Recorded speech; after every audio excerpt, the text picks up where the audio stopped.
আমার বাবাও নাই, মাও নাই। আমার বাবা বেঁচে থাকতো তাহলে আমার বাবাকে দেখলাম। আমার বিয়ে ঠিক হয়েছে, কিন্তু আমার নানির তো সামর্থ্য নাই যে পার করার মতো। বাবা 6 মাস বয়স হলে মরে গেছে। পরে আমি যতই কষ্ট খুব পাচ্ছি আমি। জান্নাতের 6 মাস বয়স হওয়ার পর তার বাবা মারা যায়। মাও অন্য জায়গায় বিয়ে হয়ে চলে যায়। বৃদ্ধ নানির কাছেই মানুষ হতে থাকে নানা অভাবের মধ্যে। কখনো ঠিকমতো খাবার কিংবা ভালো পোশাক পায়নি জান্নাতি।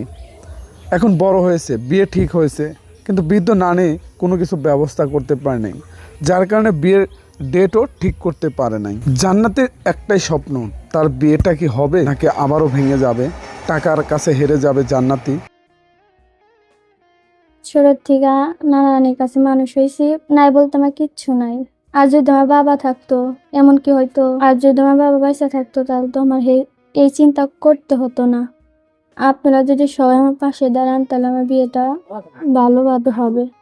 ছোটোর থেকে অনেক কষ্ট করে আইছি, বড় হয়েছি। ছোটবেলা থেকে আমি নানির কাছে মানুষ হয়েছি।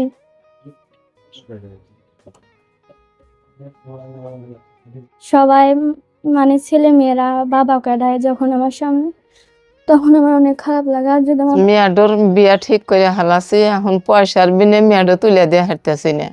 দিন রাত খালি কাঁদতেইছি যে টাকার অভাবে লাতিনটো বিয়া দিয়ে হারতেছি না।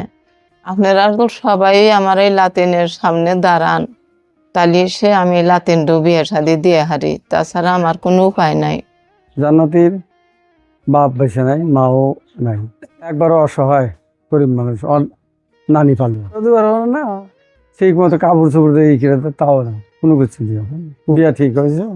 এখন দিব কোন থেকে মানুষজন আসবো। আপনারা সবাই আমার পাশে যদি দাঁড়ান, বিয়েটা দেওয়া সম্ভব।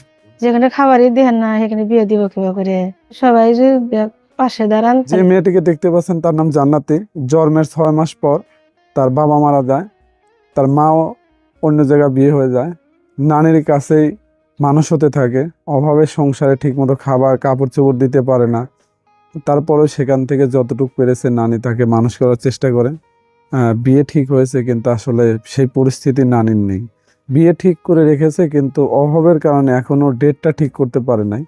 30 জন মানুষের খাবার, ল্যাব তোষক সহ আমরা যদি ছেলেমেয়ের কর্মসংস্থানের জন্য একটা গাড়ি দিতে পারি, সব মিলে 1,50,000 টাকার ব্যবস্থা করতে পারি, তাহলে কিন্তু জান্নাতি বিয়ে স্বপ্ন পূরণ হবে।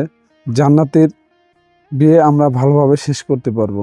এজন্য দেশ এবং দেশের বাইরে সকল মানবিক ভাই বোন যদি এই ইতিম জান্নাতির পাশে দাঁড়ান, বিয়ের স্বপ্ন পূরণ করতে পারবো, তার মুখে হাসি ফুটাতে পারবো।